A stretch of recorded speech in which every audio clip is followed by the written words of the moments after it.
तो मित्रों, ये मैं पहुंचा था वृंदावन धाम आश्रम जो मोरटक्का में है। यहाँ पे शाम के समय ओकारेश्वर से चल के तो यहाँ पहुंचा, तो फिर मैं दूध लाया और चाय बनाई मैंने, क्योंकि यहाँ एक देवी थी, उसने कहा कि चाय तो शाम को बनेगी। मैंने कहा कोई बात नहीं, मेरी अभी इच्छा, तो मैंने चाय बनाई, भोजन प्रसाद हुआ, रात्रि शाम शानदार। और तोते बहुत थे यहाँ पेड़ पे, बहुत ज़्यादा अच्छी नींद आई। ये सवेरे का दृश्य है, ये हमारे आचार्य जी हैं, एक दूसरे परिक्रमा थी। तो अब चलने का समय था, तो हम घाट पे गए, वहीं से कमंडल भरा जल का और एक बहुत प्राचीन शिवलिंग है वहाँ पे, थोड़ा वो किया। फिर किनारे किनारे आचार्य जी से विदा लेके मैं निकल गया। चलते चलते मैं पहुँचा आली बुजुर्ग गांव है, छोटा सा गांव, बड़ा प्यारा गांव। और इस गांव को क्रॉस करके फिर थोड़ा आगे पहुँचे तो ये देखो, महाराष्ट्र वालों का बहुत ही शानदार एक आश्रम। यहाँ हम गए तो चाय पी, और महाराष्ट्र का जो पतला वाला पोहे वाला चूड़ा रहता है वो खाया हमने। अच्छा भाव और अच्छी व्यवस्था है। तो हमको तो रुकना नहीं था, तो फिर हम आगे चल दिए और यहाँ से निकले। बहुत शानदार व्यवस्था है। यहाँ से चले तो फिर चलते चलते हम पहुँच गए टोकसर गांव, और बहुत ही प्यारा गांव टोकसर।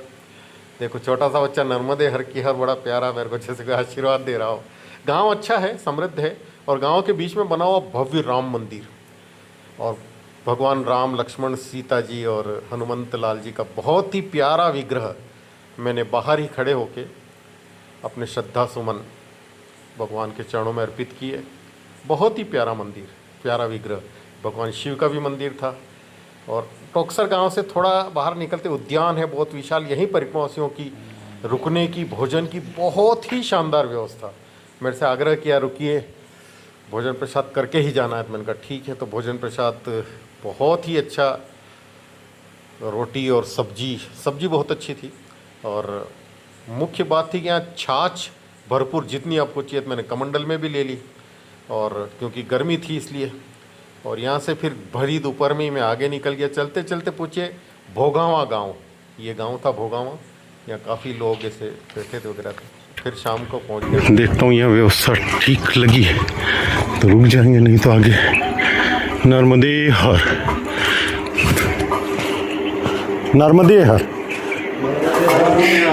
तो ये रावेर में 1 किलोमीटर पहले ही एक आश्रम है। मैं अभी भी 10 मिनट पहले यहाँ पहुँचा हूँ, 6:10 पे, 6:20 पे, ठीक है।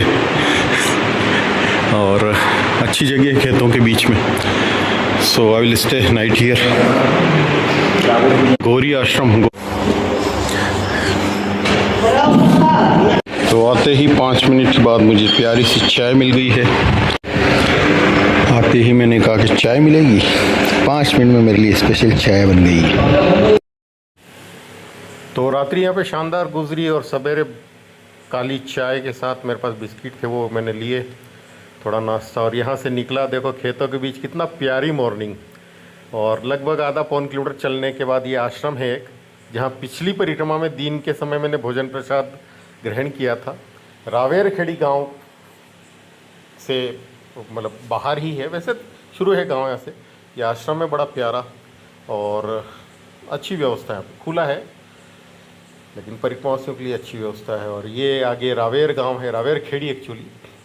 और गांव छोटा सा है, लेकिन यहाँ पे बाजीराव पेशवा की समाधि बनी हुई है यहाँ पे, ये समाधि है यहाँ पे। तो बहुत ही शानदार दिन रहा मेरा ये नर्मदे हर।